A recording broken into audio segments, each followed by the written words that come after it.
Hey guys, Eerie is here. I hope you're all having a good week, keeping safe out there, and thank you for choosing to join me here on the channel for another video. If this is your first time here and you like watching all sorts of sim racing related stuff, then subscribe now and click the bell icon as well so you get notified of every video I upload and you don't miss a thing. So we're going to jump straight into it here. You join me in quali, where I'm trying to hold on to the slipstream of Lucas Ordonez, which is no mean feat. For those that don't know, he is the 2008 and inaugural Nissan PlayStation GTR Academy Europe winner. So, he knows what he's doing on this game. My first attempt ended up being a 1 minute 56.495, having lost most of the slipstream. I decided to go again and I came home with a 1:56.505, having definitely lost the slipstream that time around. That time put me just about over half a second behind the PlayStation GT Academy winner without slipstream, which I was okay with, to be honest, and had me starting in 11th place on the grid for this one.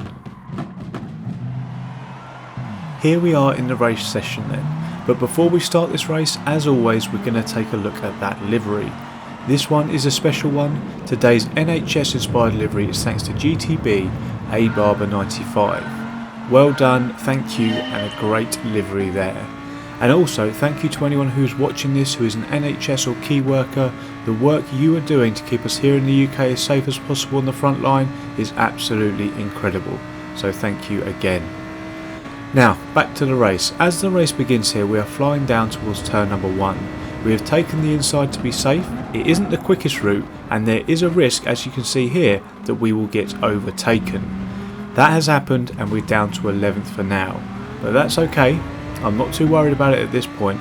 It's a 30 odd minute race in this one, so there is no need to rush at this point. What we don't want to be is to try and be a hero in turn number 1, ruin our race completely, ruin our tyres, lose the slipstream and then chase the remainder of the race. Now I'm unsure on these cold tyres here and end up going deep here into the second chicane here for the first time. It loses me a bunch of momentum on the exit as we make our way down to the first Lesmo, which again I'm going to get caught out and I'm going to go wide once again. Unfortunately, it's going to lose me another couple of positions there, both 12th and 13th, but we're just trying to stay out of trouble. This is a long race, as I mentioned, and there is a long way to go.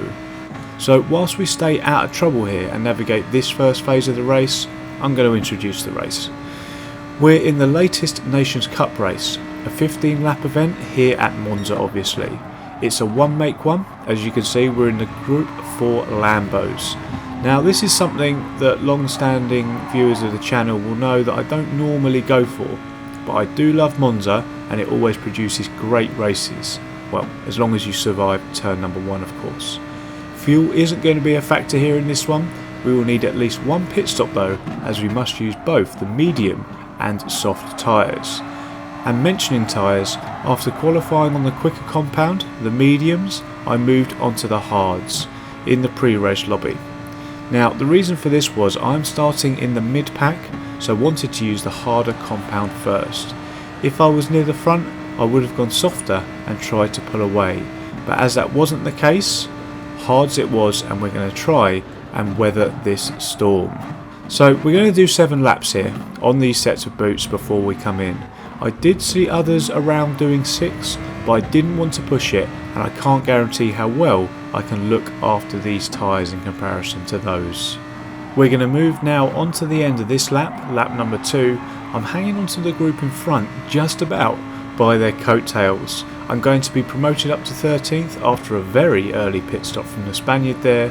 There is a short pit lane here at Monza, so you don't lose much time. His mediums though aren't going to last 13 laps, so I anticipate a 2-stopper from him and some pressure later on in the race. But we're going to keep our head down here and only worry about that if we need to.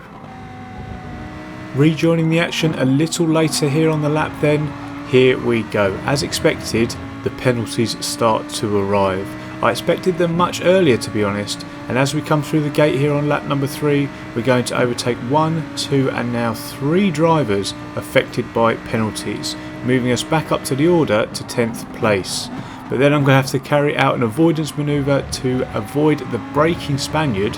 He broke very early, he must have been affected by the driver up in front, but we managed to avoid it there and we live to fight another day. After initially hoping for a nice quiet first phase of this race up into the pit stops, there is more action here on lap number 4. I have a slight issue here coming into the second part of the second chicane. I get it stopped okay initially, but then I get on the power just too early. I have to get back out of the throttle to avoid ending up in the gravel trap, which is going to allow the Spaniard up alongside, and I'm just going to get out the throttle here and let him through. Now, for those who are going to ask, the outcome was already determined there. There was absolutely no point fighting the inevitable and losing us both yet more time and potentially the slipstream to the pack up ahead. It is just so important at a circuit like this one to keep that slipstream, so it is key to always be aware of the situation around you. In the grand scheme of things, being 10th doesn't matter if the worst case scenario is being in 11th, and as you can see here, we've managed to hold on to the slipstream, so once again we've managed to live to fight another day. Just like at the Red Bull Ring at turn number 2 there is a pinch point for most of the action that I find in races, and here it's going to be turn number 2 in this one. So on the next lap, lap number 5, the Frenchman in 8th takes a big old bite of that first sausage, launching him into the gravel.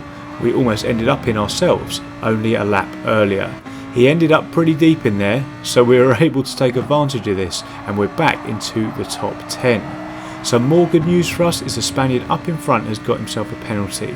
Our top priority here is to not get a penalty today. They are so easy to get round here, and because of how fast the circuit is, you lose just so much more time and the impact is much larger than just the penalty itself. I also have bad memories of the last video out at the Red Bull Ring that was marred by penalties, so I'm going to keep pottering around, keeping this clean and see what will happen at the end once we take all of these small victories. We're going to fast forward here a couple of laps ahead now to lap number 7, which as I mentioned earlier is going to be our in lap. I'm pretty much a sitting duck here coming down into turn number 1 as I am at the front of the train. I have no slipstream here and the Spaniard goes up the inside successfully.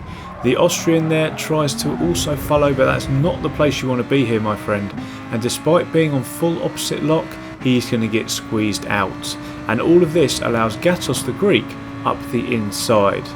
You can see him on the radar there, but I think I must just have a slither of slipstream here as I manage to pull away from him and keep hold of this position. And after managing to hold on to that place, at the end of the lap it was time for us to come in. New medium boots on then, no need for fuel as I mentioned earlier, and staying within the lines on the exit like every gentleman racer should, we come out in 15th, 2.5 seconds behind the pair up in front. We have 8 laps left in this one. We've weathered the storm and got the harder compound now out of the way, so it's time to see what we can do about getting ourselves back up the order. Couple of laps ahead on lap number 9 now, we're going to gain a place as the fellow Brit comes in. As you can see there on the Delta, we are taking advantage of the mediums and we have taken 2.5 seconds out of the other Brit up in front. Fast forwarding slightly again, coming into turn number 2, the Frenchman is going to go deep, holding up the Brit in front, who thinks about making a move but then tucks back in. I see that opportunity, pull alongside and make the move stick, moving us up to 13th place now. Fast forwarding slightly once again as we come down the back straight towards the Parabolica, I decide not to make the move, letting him and me take the corner properly so we don't lose time. Much as I did earlier on in the race, I just didn't make the move because I know I'll get him down the straight, I'm sure. So we take the corner correctly there, and as expected we get a good run. We went side by side there. I was concerned that we were going to go 3 wide, but then get a very generous bump from TPC Watto, so thank you, kind sir. I thought you got a penalty for that sort of thing. I've certainly had them in the past, but we've avoided one on this occasion, and up ahead you'll see the Spaniard came out of the pits. He misjudged his braking point, as I do, and decided he wouldn't make the chicane. Unfortunately for him, rather than weaving through the barriers like Momo at Catalunya, he gets reset. So we find ourselves here after being down in 15th at one point, back up into the top 10. We have a group of 4 cars around 4.5 seconds up the road or so I'm going to get my head down here and see what I can do about closing that gap. We've jumped ahead a further few laps ahead now, and we're on lap 13. We've been working hard, putting in 3 consecutive personal fastest laps, and this has brought down the gap, and we are now on the back of the group up in front. I've been trying to take care of my tyres at the same time, not asking them to do too much in the way of braking and turning at the same time, so at this point I feel pretty good. Ahead you'll see the 2 Spaniards who, instead of working together, are battling. This is like the lack of spatial awareness that I was saying, or situational awareness, earlier in the race. So coming down into the parabolica here, the leading Spaniard is going to take a defensive line, which just slows them both down, to be quite honest, which is going to allow me up the inside, and I'm going to take 8th place before we even cross the finish line. Starting lap number 14 then, he is again, as you can see, going to go defensive.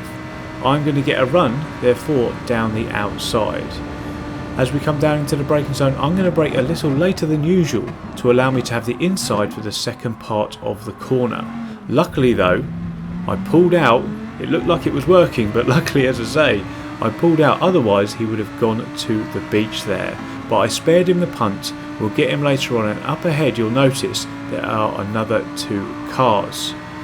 But what we need to do here first is dispatch of the Spaniard who managed to overtake us very, very quickly. So I'm going to pull out the slipstream, get on the anchors as late as possible here, whilst making the apex, and we make a clean move, and once again we can try and get after the Spaniard in 7th place. In addition to him though, as you'll see as we come around the Lesmo, there are a couple of extra cars up ahead, 6th and 5th, one of which has a penalty. So we may well be on for a couple more places here. We just got to keep our head down and see if we can take any further opportunities. We're going to fast forward to the final lap here. We weren't able to do anything, unfortunately, about the cars up in front. I'm not too worried though, considering we were down as low as 15th at one point. I'm happy to be where I am in this one. I didn't mention, but we were car number 14, as you can see on the bonnet there, and we're going to cross the line to take 8th place here.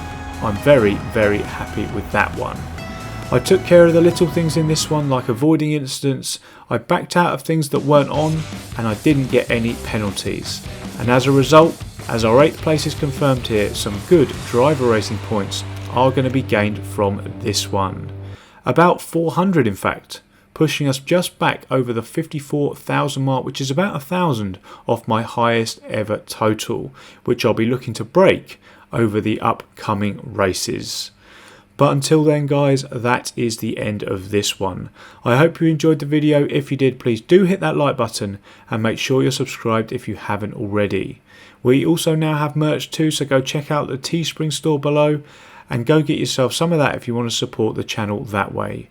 But thanks again so much for watching guys, stay safe, and I will see you in the next one. Cheers.